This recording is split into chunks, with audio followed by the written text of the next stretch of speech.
Welcome to the August Q&A. Just like every month, we take questions from Patreon that we run through some of these that we can share on YouTube, on different platforms for you to be able to glean from. So I'd just like to say a special thank you to the Patreon community for your continued support for these amazing questions. It's, one of those things like I feel like I learn from the questions. It makes me think things through and research things, and it reminds me of the things that I know that I should be doing. I remember being a teacher and going to different teachers conferences or teachers workshops, and when you see other educators that are in the field, really doing it and engaging in their element, it just sparks you. It gives you that imagination, that wonder, the new ideas. It reminds you of the things that you already know that you should be doing, and just helps kind of reset things a little bit. So hopefully as you listen to this Q&A session, you get sparked a little bit of some of the things that you could be doing in your garden. And I say could be because I don't want to say you should be doing these things. Sometimes, we go through rhythms in life where the thing that we should be doing is just enjoying our garden. Even if that means things get a little bit weedy, it gets a little bit unkept, sometimes we really just need a season to step back and enjoy. And I know August is that time of year where most regions were entering into the fall. Now in the Midwest and the northern regions, you guys are starting to get a few, dare I say it, colder days already. As the Labor Day weekend approaches, those days are getting more and more frequent. Now here in Florida, we're just getting wetter and hotter. It was 97 degrees yesterday. I was doing a little food forest install for a friend up in Salt Springs, and we were just drenched. You just couldn't drink the water fast enough because it would just sweat right out of you. But we are starting to see the seasons change. Hurricane season is beginning to pick up a little more and more. And many of you, even in your personal lives, are entering back into the fall rhythms. So kids have gone back to school. The schedule doesn't necessarily get easier, but it does change. at least a little bit it changes. So before we jump into the Q&A, I want to share with you the top 3 garden tasks to do in each of the 2 major climate zones in the continental United States. This is basically for those of us that we can't get to a full to-do list. And I do publish those on the website every month, but sometimes we get so busy, it's like, bro, just give me the top 3. And I can't deal with anything else, but I can do 3 flipping things. So here's your 3 flipping things that you could be doing this month if you're in the various, USDA zones. So if you're in USDA zones 3 through 8, the first thing to focus on is this is your last call for fall vegetables. So think brassicas, so your cabbages, your cauliflower, your broccoli, some of those root crops, the different radishes, which also means you're thinking about food plots for winter wildlife, whether that's turkeys or deer, lions and tigers and bears, oh my. This is your time to be getting those food plots in the ground because your climate is gonna start changing, the weather is gonna start changing, the rain is starting to taper off, it's gonna be a little bit drier. So you wanna, especially with those food plots, make sure you get them in the ground where you still have the vestiges of the summer rain. So if you haven't gotten those in the ground, the next week and a half, that's really your window to get those food plots and those fall veggies in the ground before the seasons start to change too much. The second thing to focus on is amending your soil for the fall by focusing on minerals. So in the springtime, we're focusing on nitrogen. In the summertime, we're focusing on supplements that are gonna really help the fruit set and the flower set, holding the fruit on, the potash, the potassium. Fall is really mineral time. So we're thinking about things like azomite, we're thinking Epsom salts, we're thinking about kelp. Now I know kelp is not technically a mineral, but kelp does help the absorption of minerals to the plant cellular walls. So this is the time of year in zones 3 through 8. You're not fertilizing anymore because you don't want new growth. You want to focus on strong roots for the winter. So I remember when I was doing bonsai trees, coming into August is when you want 0, 0, and a higher last number, because that last number is really what's going to help kind of harden things off for the winter. Those branches that have the green growth are going to be hardened off by that potassium increase in the cellular walls. So you're focusing on amending, but minerals only. So all fruit trees, all berry bushes, annual vegetable gardens, your perennials, your wildflowers, all of those are getting a higher last number if you're using the NPK spectrum. If you're just focusing on whole ingredient amendments, which is what I prefer, again, it's azomite, azomite, that's high in silica, Epsom salts, which is really magnesium sulfate, and kelp to help the uptake of those minerals to support the stronger root systems. So that's the second thing. Third thing to be thinking of if you're in the USDA zones 3 through 8 is you're preparing your livestock for winter. So you're coming out of rainy season, you're going into a drier season, which means in the drier season, the probability of worms and parasites does taper off because it's not humid, it's not moist as much. So you want to start thinking about fall deworming followed by fall probiotics. So if you have been a part of these talks before, I'm a big proponent of the original Basic H formula, not Basic H2, to do the deworming. And then I follow with probiotics. There's an Equine Plus that SCD Probiotics makes for horses. And then there's a bio livestock for poultry, for cattle, goats, and other animals with rumens. And then in the poultry world, I'm starting to think about the fact that they're entering the fall molt. So the downside of that is their laying is starting to slow down. And you probably already noticed this in your duck coops or in your chicken coops. The laying is starting to taper off. Now, it's amazing to me how fearfully and wonderfully made creation is. Because when you think about an egg, the primary things that are made that make up an egg are protein, calcium, and B vitamins, essentially. I mean, there's a lot of other things, but protein, B vitamins, and calcium are the major things that make up an egg, whether it's in the shells or in the center. Ironically, when their bodies start to slow down and stop laying those eggs, they also go into fall molt. So here's what's interesting. Their feathers are also made of B vitamins, calcium, and protein. So when their bodies are shutting down on the egg laying, it doesn't mean that they don't need those nutrients anymore. Rather that their bodies are reallocating those things into the production of feathers. So in the winter months, when they're resting and they're not laying as much, we don't want to be adding in supplemental lighting to spark the vitamin D and increase their laying. Let their body rest. Let their body go into that natural rhythm from production into rest and repair mode. You'll have healthier flocks, better eggs, healthier chickens, a lot more longevity with your flocks on the farm if you follow their body's natural rhythm. So what you could be doing right now to add in that extra protein, think mealworms or soldier flies. Go to the store, the pet store, and get a bunch of minnows and feed them the minnows, because that's going to be high in omega-3 fatty acids, in protein, and just help their body repair. For the B vitamins, dark leafy greens. So if you're going to the grocery store and they've got some vegetable overstock, or you're cleaning out your refrigerator, don't throw that food waste away. Well, pretty much ever don't throw food waste away. Either compost it or give it to those birds. They need that extra B vitamin and those nutrients to help repair their bodies this time of year. So if you're in USDA zones 3 through 8, last call for fall veggies, soil amending with minerals, and third is prepping your livestock for winter. If you're in USDA zones 9 through 11, it is a little bit different this time of year.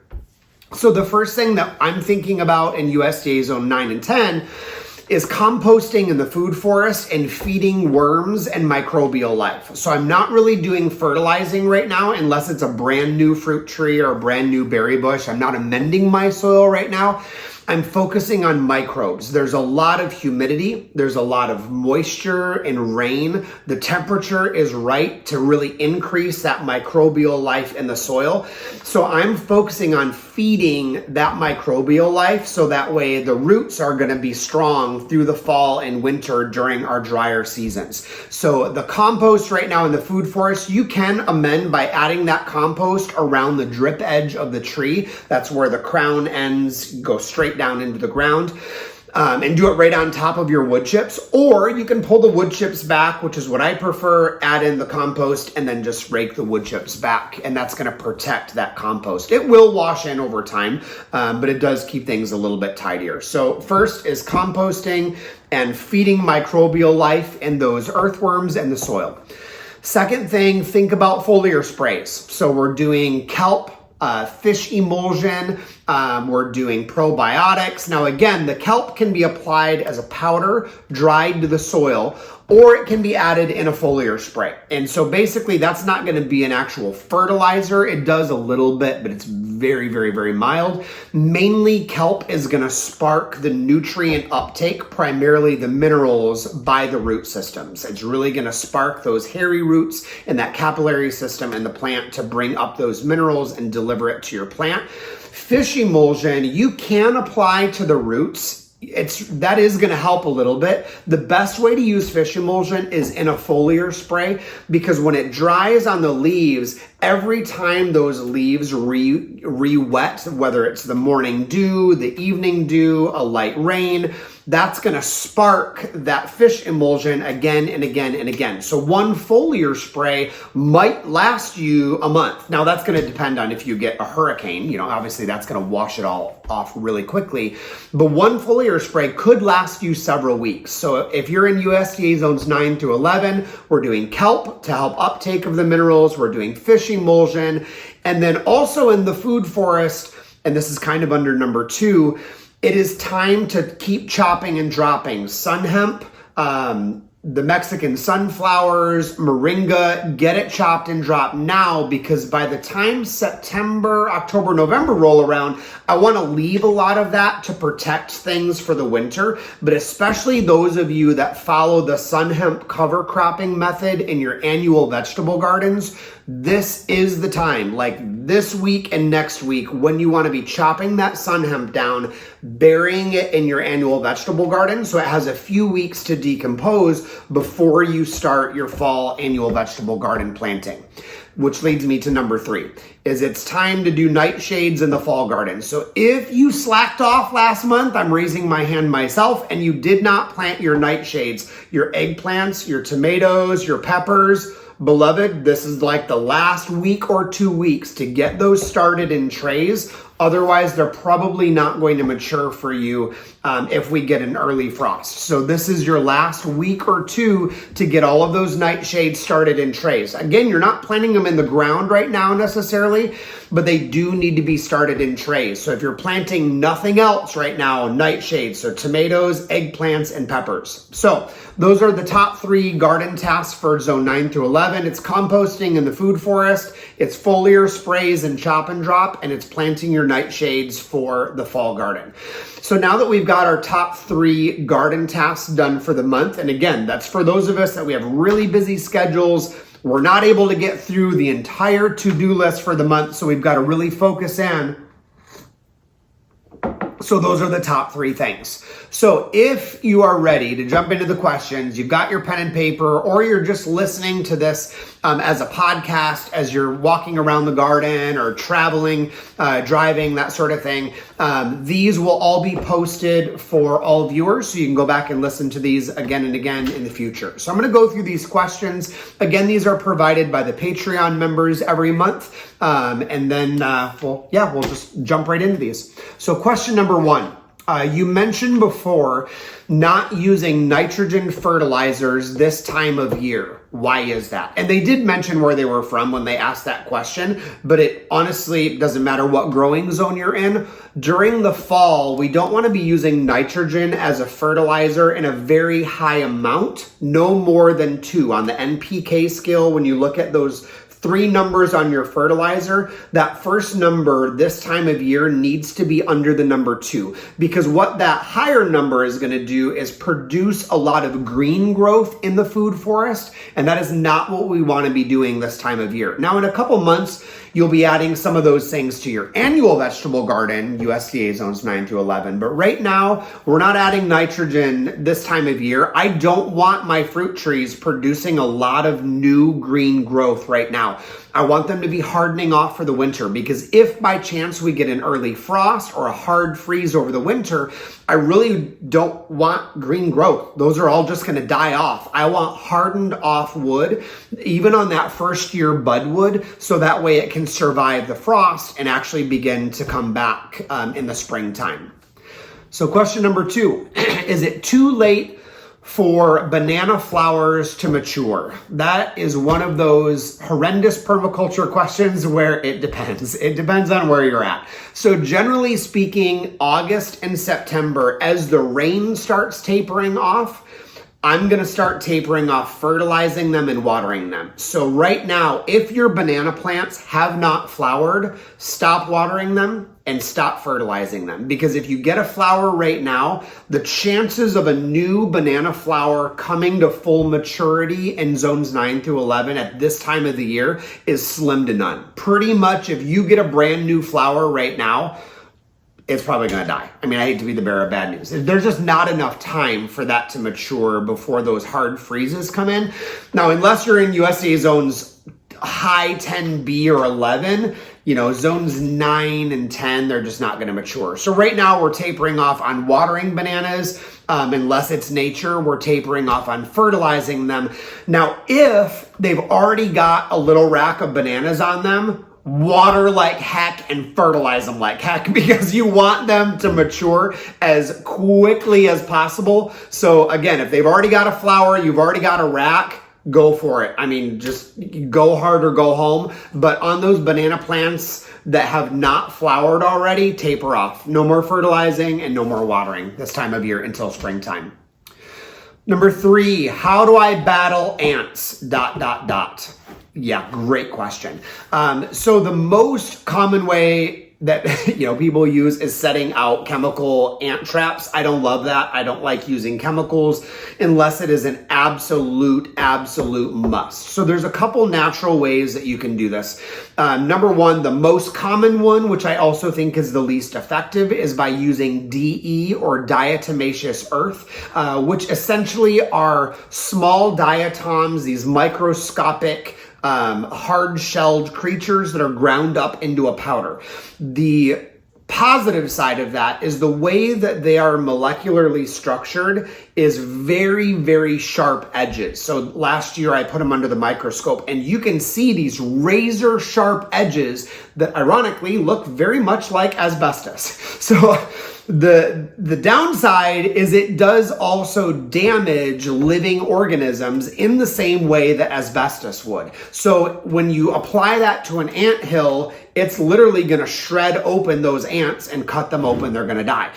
The downside is for humans, for animals, for livestock, the same is true when we breathe it in. So when animals breathe in dry diatomaceous earth, it gets in the lungs and causes crystallization in the pulmonary capillaries of the lungs to where literally you have permanent lung damage. So for chickens, if you're adding DE to their food, the food must be wet. It's still going to function in their gut, but it's going to hurt their lungs in the long term. For humans, when we're applying DE, always wear a mask. I hate to even use that phrase these days, but if you breathe it in, it is damaging to the human lungs as well. So DE, I don't love on anthills because the first time it rains, DE is useless. It basically turns into mud and goes into the soil and does nothing.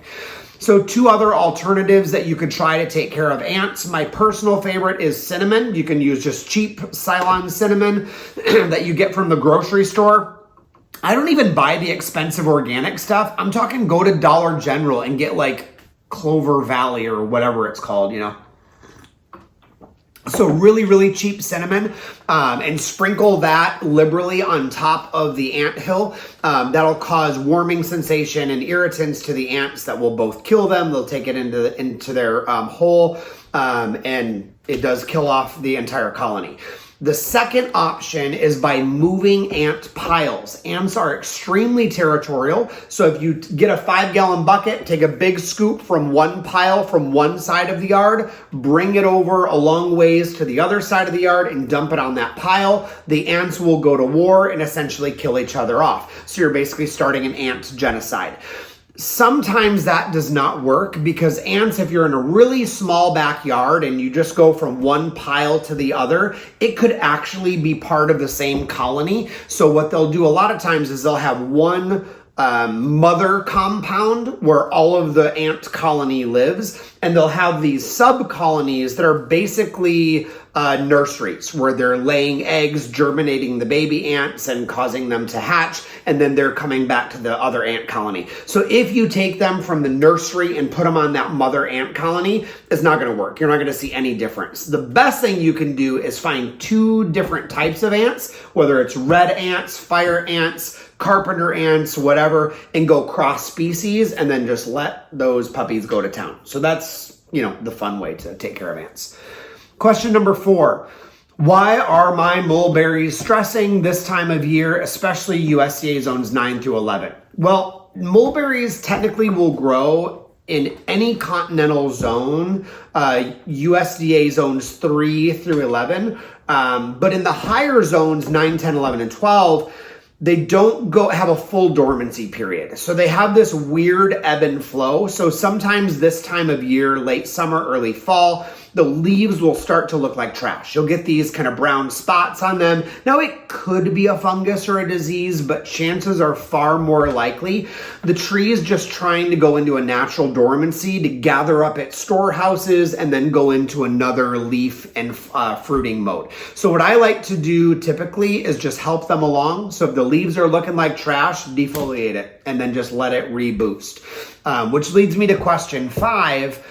How do I encourage more fruiting on my semi or my ever-bearing mulberries? So the other part of that question is if you have a semi-ever-bearing mulberry, so that would be Chiang Mai 60, Dwarf Shah Reza, Superberry, Dwarf Thai Red. Did I say Chiang Mai 60? So some of those are the semi-ever-bearing varieties. Or if you have a dwarf ever-bearing mulberry, the best way to get them to fruit again is snip the tip. So literally, it doesn't take much. You could just do 2, 3, 4, 5 inches and just cut the tips of all of the branches or give it a haircut. It's a great time of year to just reshape those mulberries. I love them in a bush form. They're just easier to harvest and it keeps them more neat and more tidy. It keeps the edges clean and then it allows your other fruit trees to become more of a focal point in the food forest.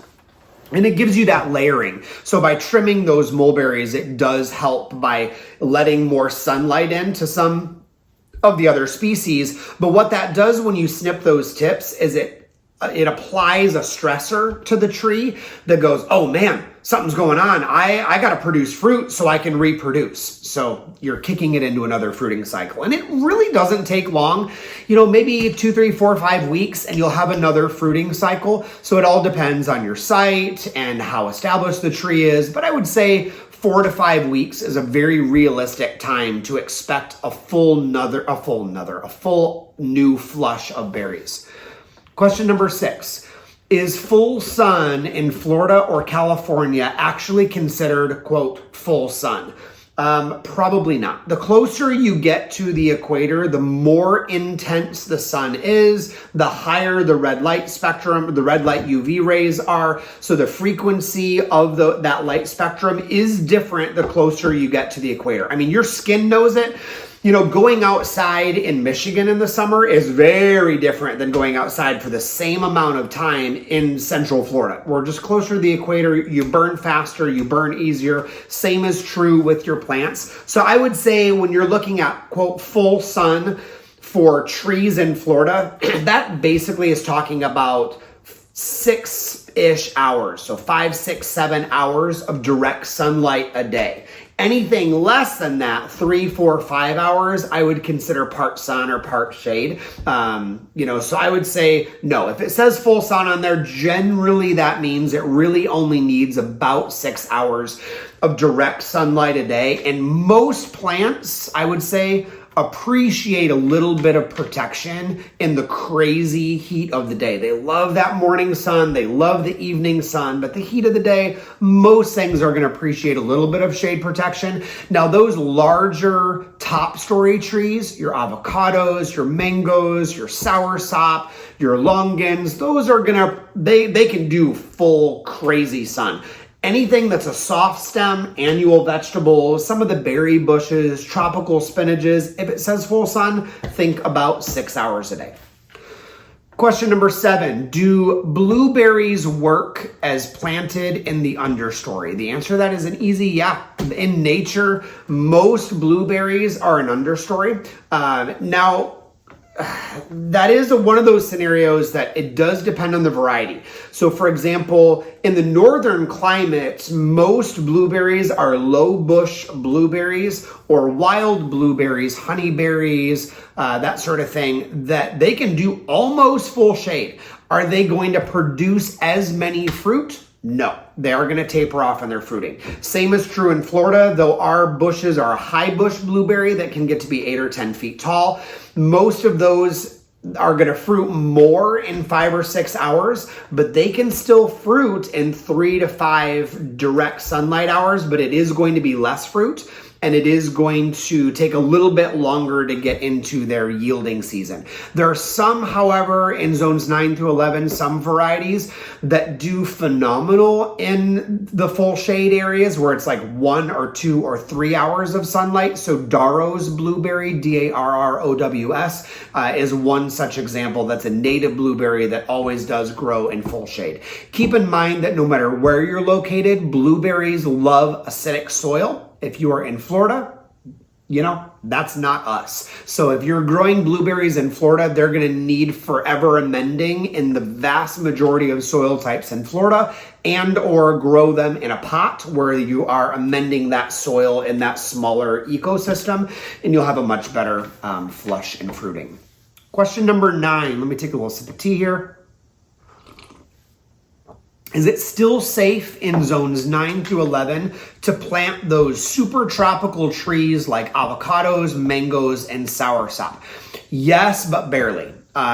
Pretty much for me personally, as a general best practice, I don't want to plant those super tropical trees after Labor Day weekend. I want to give them a few months, 3 or 4 months, to really settle in, to root in, to get established before the December, January, February freezes could happen. So really, this week, next week, the week after, that's the last best practice of when I should plant avocados, mangoes, soursop. Now, if you're asking me personally, in my own spaces that I've either lived at or rented or, just been a squatter at or whatever over the years, have I planted avocados in October? Yeah, I definitely have.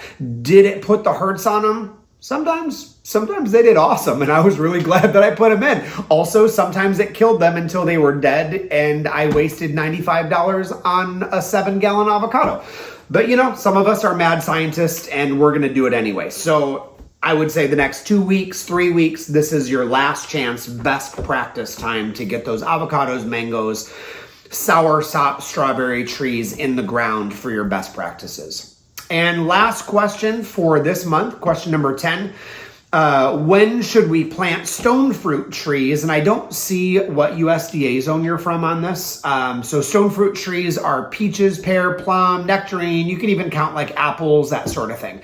Generally speaking, most of those stone fruits like to go into dormancy. So even the pears and apples that people grow in North Florida, technically those are northern fruits that have been adapted with less chill hours for Florida, but they still like to be planted in dormancy. So fall, the phrase that a lot of greenhouses is, quote, fall is for planting. That's so true. This is a great time of year as those trees are losing their leaves to get in the ground, those peaches, those pears, plums, nectarines, apples, all of those coming into really end of September, October, November, December, January, February. That's when I'm planting the vast majority of those in this USDA zone. Zone 3 through 8, obviously you have to do it from between now and the fall because, the ground is frozen. You're not planting much in December. So fall is a great time for dormancy planting. The worst thing you can do is wait until springtime, i.e. when the trees are flowering, Mother's Day. Greenhouses love to advertise Mother's Day, but that's all marketing when it comes to fruit trees and berry bushes. You actually do not want to be planting fruit trees when they're in full flower. It damages the tree, damages the root system, inhibits growth, waste a lot of the energy of the tree. So if you're in USDA zones 3 through 8, start planning your fall tree, shrub, berry bush order between now and really Thanksgiving is going to be your window to get a lot of those berry bushes and stuff in the ground. So when I lived in Kansas City, this time of year up until Thanksgiving, I'm doing gooseberries, I'm doing currants, I'm doing elderberries, I'm doing goji berries. Even as I'm saying those, I really miss those fruits like a lot.